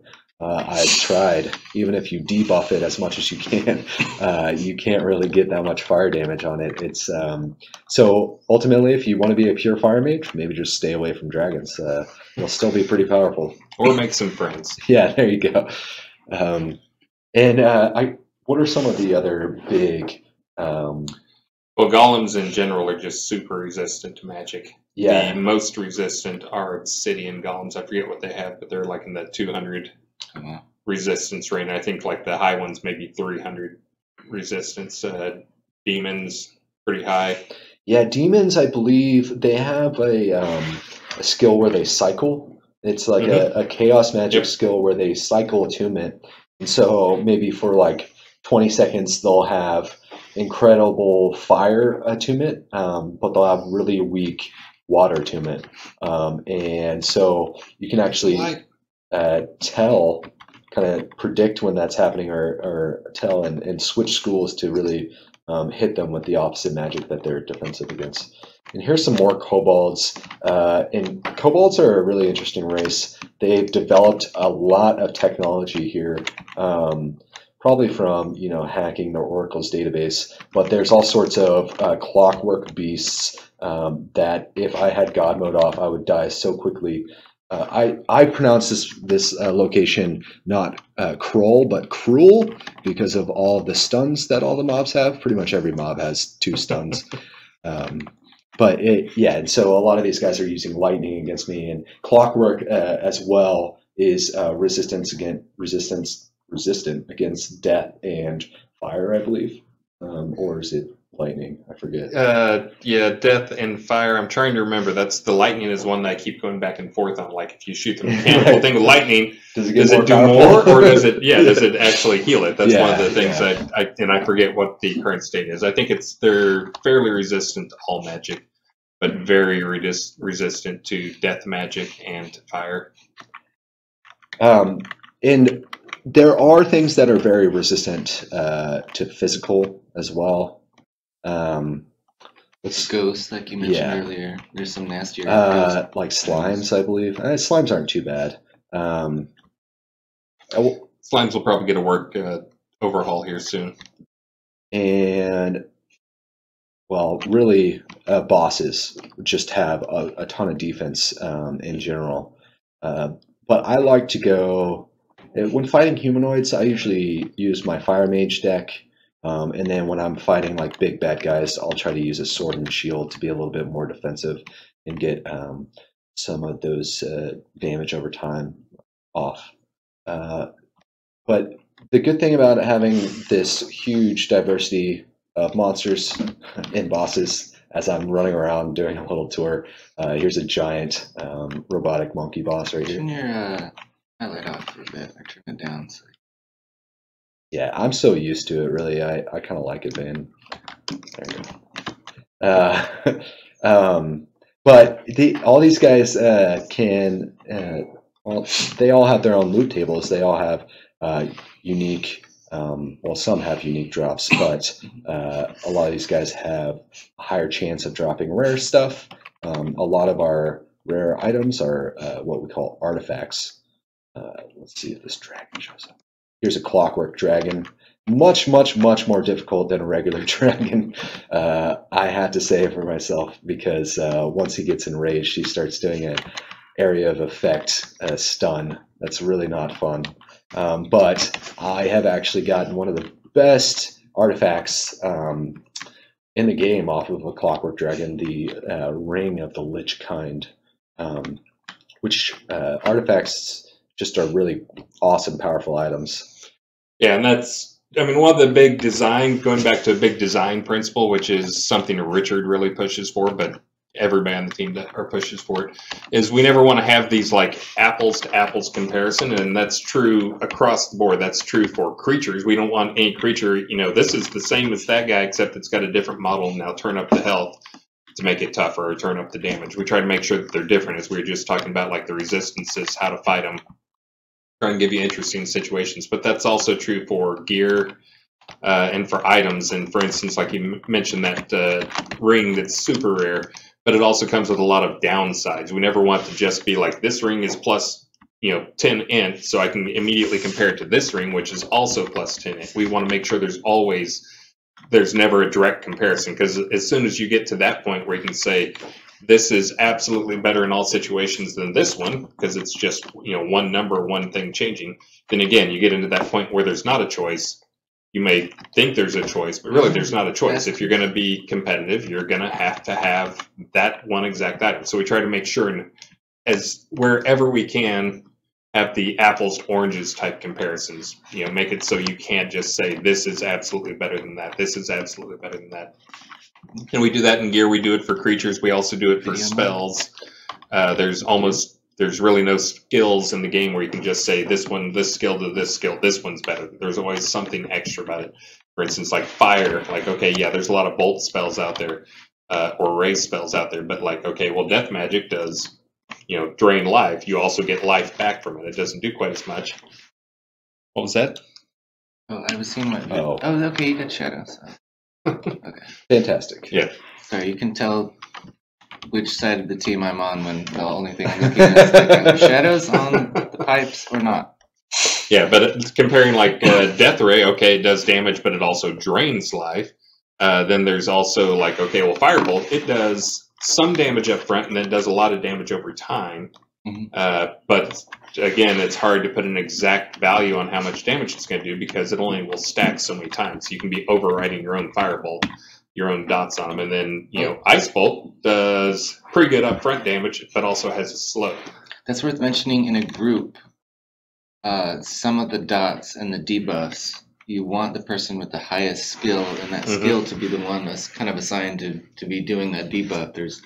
We mentioned yellow skills, which we haven't used many yet. There's blind, there's fireflies. That in a group, if everybody's doing it, it's only using one person's. Yeah. Yeah, he's talking about the background of the skill is yellow because it's a debuff. So mentioning blind right here, that's moonbeams. Here's fireflies right here. And yeah, so there's a limit to how many instances of an effect that you can get on something. And those are those little squares underneath the nameplate. So if you had something targeted and hit him with one of those, you'd see the effects being applied to those monsters. So if they were bleeding or frozen, that's where you'd see that. Yeah. I guess the bottom line for the monsters here is that there's tons of them, and that they're as varied as player builds are. You're going to find Ice Mage monsters, Air Mage monsters, blades, polearms, bludgeon, and things that players can't do. But again, there's no one build fits all. Some people are going to struggle in different scenarios. Or excel, and that's their specialty. And it's like, hey, we need so-and-so because he's really good at this. Yeah, definitely. And he's awesome at, it's depending on your style, too. A lot of people, they want to be a pure healer, and that means that they're hanging out in groups a lot, and they have people who are helping them actually deal damage, and they're keeping them alive. And when I play with those people, the next time I play, I die a lot because I'm so reliant on their heals. I'm like, I change my build so it has less heals, and then I'm like, oh, crud, I'm about to die. But it is nice having the classless thing, which I mentioned before, is that when the one, in other games, like the cleric or the priest left the group, you can't do anything now. Whereas this learn every skill, usually a lot of, people have a decent, amount of heal spells just to heal themselves or others. It's worth putting, experience in and training just for that. But when the healer goes, someone can step up or everyone can start healing themselves. You're not just dead from that point. Yeah, and healing's hard. I've tried to do that too. You never realize how difficult. Skill, yeah, it's like people are dedicated. I'm like, oh, I'm staying alive. That must be really easy. But then the healer leaves. I switch to a healer, and it's like, people die all around me. And there's a lot of party mechanics too. There's some things like we were talking about debuffs. A lot of times it doesn't make sense to debuff if you're out soloing. Yeah. But when you're in a party and you got a lot of people, like you cast that one spell on them, everybody's getting that benefit. And the same thing is true with healers. Like those healers that you're probably used to they're the dedicated healer for a party of people, and they know their best thing to do is to keep their head down, avoid aggro, and just do heals, not worry about doing damage to people. And that way they can be a lot more effective again, because the big thing on the healing the life tree is that the longer you go without doing damage, the more effective your heals are. Yeah.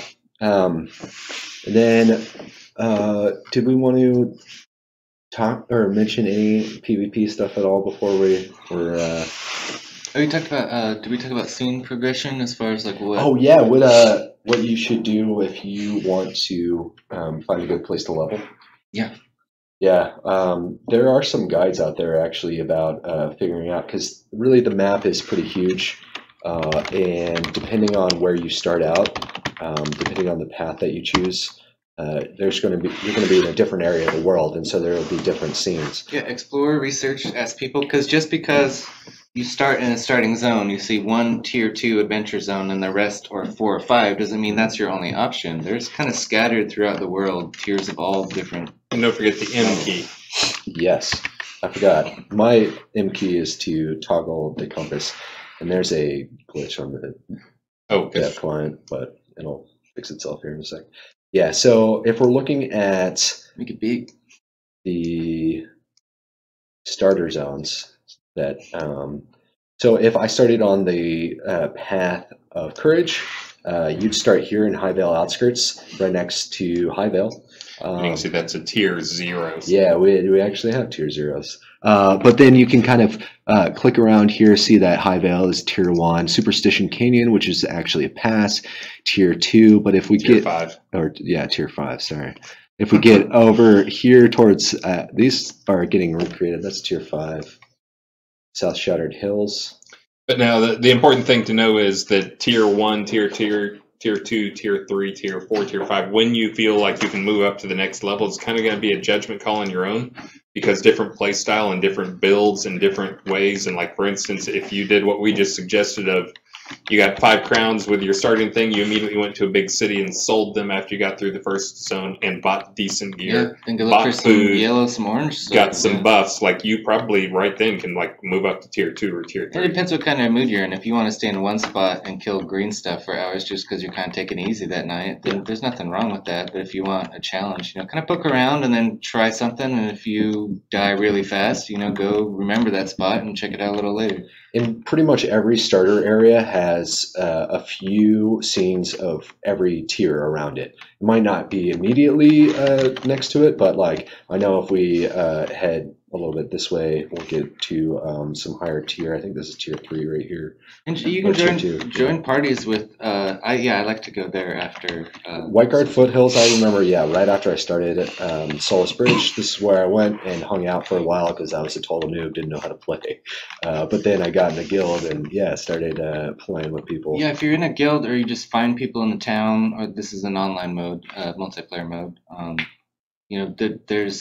You can accompany a group of much higher level people or middling level people, and you can still contribute a little bit. You might not be doing near as much damage, but it's not that big a drain on them to have you in the group, and you can gain a lot of experience really fast just palling around with people at higher levels than you. Yeah. Again, we occasionally have people who come from other games, like, again, I'll mention WoW and like Guild Wars or whatever, but they'll come from those where you're really not used to being able to group with higher level people. That's the big thing. We didn't want to put this fake barrier. Well, you're 5 levels higher than me, no way I can group with you. Well, Guild Wars will actually change your level. Yeah, it'll drop the level. We don't do that. Thing.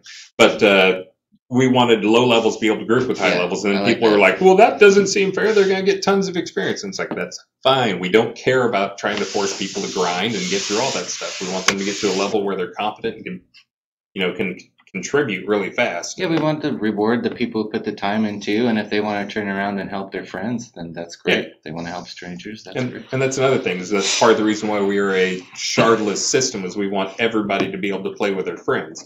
that's the shards. If you have a game that's broken up into multiple servers where there's lots of shards, that's one thing that separates them. But the other one is, oh, I can't join you. You're level 50, 60 or whatever, and I'm level 1. It'll take me forever to get caught And you can teleport to your friends. This is one game that I think, we had our gaming guild that played many MMOs, probably stopped, I don't know, 15 years ago because they kept separating us to time zones and then further separating us to who started a month ago, so we're never going to see each other. So I think they're starting to trickle back in, and it's a game like that again where like everybody, you can get a group of 20, 30 people and everybody can kind of see each other and they're not totally separated into some weird, corner of the world. And as you saw through all the combat talk we did and all the different strategies, there's a lot of actual skill elements in the game. That's one of the big things is we try to push, like, we want this to be a game about skill. And if that guy's played 200 hours, he'll be a little better because he's played 200 hours and you've only played 100. But the bigger difference will be like his skill level, and did he like try to actually work on being better at combat? Did he try to actually go and get, do crafting himself or buy good crafting gear and get an actual build set up? So there's a lot of actual player skill, not just who's grinded the most. Definitely a lot of player skill, and it's skill that's reused from other games. I mean, you'll find similar, like, people who are good at PvPing in other MMOs. They have the attention to detail, they have the theory crafting that goes really well in this game, and because there's so many options available, there is a limitless, capless system. You can really be truly unique in the choices you make with your character, and those unique choices can make you awesome as well. Yeah, thinking of the top PvPers, I'm trying to go through the list, and like there's a couple overlaps, and most of them kind of found their own little style. Like you got yours. I'm not very good, but I got mine. And again, the swords only guys. There's air only guys. Yeah. Besides the apples to oranges comparison design thing, another big design thing we always try to make sure is doing the rock, paper, scissors thing, which is big in PvP. As I know, I've seen a lot of players and talked to a lot of players that their thing is like, they know if they see somebody and they see that they're using one style of deck, they know what that style of deck is, and they may immediately change to another style to combat that. And there's a lot of that style where there's no one, here's the absolute best deck. There's always some good thing that'll counter that, and then, well, okay, now there's something that'll counter that. So it's always the rock, paper, scissors. And we continue to polish and improve things every release, to try to keep that balance there. And Matthew's been sitting behind us, and I think we're already done with our 2 hours. No, you can go on for a whole night if you want. I just have prizes to give away. Okay. Well, we'll turn it over. We did not get through all of our lists once again. I think we got more than we normally do done. We got through a good chunk of it. Yeah. We didn't talk about PvP, but that's okay. Yeah, well, we can do another 2-hour session tomorrow, Saturday. Ooh, maybe. You guys can shut it down here. I'll just, before we do that, congrats to Borz, B-O-R-Z, and Chris Bikar, no relation to Chris here, I think, for winning your choice of a wall or grandfather clock. Your choice of wall or a grandfather clock. Message me, Barrick, on Discord, in the forums, or Shroud the Avatar on Twitch. We'll be giving away that Twitter prize shortly as soon as I get back to my desk. Thank you, everybody, for joining us on this live stream. And oh, by the way, small note here, you achieved a new record on viewership. Yeah, I noticed for that. Community live streams. Yeah. We got over 200, which is pretty. So we sweet. definitely have to do another one of these. Yeah, it's nice to be able to just sit down and kind of be able to go over the list, with having a little bit more time. Yeah. And I mean, the other thing that I think we would be up for doing another one. Maybe not tomorrow, but sometime fairly soon. I think the other thing we can do is we can probably get through what content we have and try not to do too much rehashing of the old stuff and point people back to this one. But then also take questions, because we took exactly 0 questions, and I've been seeing chat questions fly by, and I'm sure they quit asking because they saw we weren't answering. We could probably do a 2-hour session of nothing but ask us questions, and we'll give you answers. Or I'll say I don't know, but I'll ask somebody who does. Yeah. Luckily, we have a lot of good community members in chat who are filling in questions that they can answer for us, so that's much appreciated. But yeah, it's nice to be able to just sit down and kind of chat about all this stuff, and we go on lots of tangents, obviously. But yeah. Did you guys mention the Hospitallers and all the the sales? There's sales going on. Go to the sales. For 5 seconds here until the end of this live stream. We've got hot upgrade sales. We've got the weekend flash sales, and another mystery selection of sales, all right now in the store for just a few seconds, I think. Are you serious? Yeah, like we're shutting some off like at some point here right after the live stream. Well, I guess we better keep talking then. But yeah, so I think next time we can cover some of the stuff we missed this time. Try not to rehash too much of the beginner stuff because we can point people back to this, and then just take lots and lots and lots of questions. Because the other thing is, we're very much, I mean, we talk about it all the time, but we actually listen to player feedback, and that helps guide our decision. That doesn't help direct it, because far too often it'll be somebody, complaining about something, screaming, "Don't nerf whatever, I love it," and it's like, okay, well, that's more proof the players are not unanimous either, too. And yeah, I hear all the time about how one build sucks, and then from other people it'll be, this build's great. Except I feel like a consensus is that ranged is bad, Chris. I'm sorry. That's kind of. All right, that's our show for today, everybody. Sorry, range people. I guess you're what I'm going to be looking at in R54. All right. I think we're done. I can't reach the off button. So all right. I don't know how to do it. I'm doing it now. Okay. Thanks, everyone. Thanks, everybody. Have a good weekend.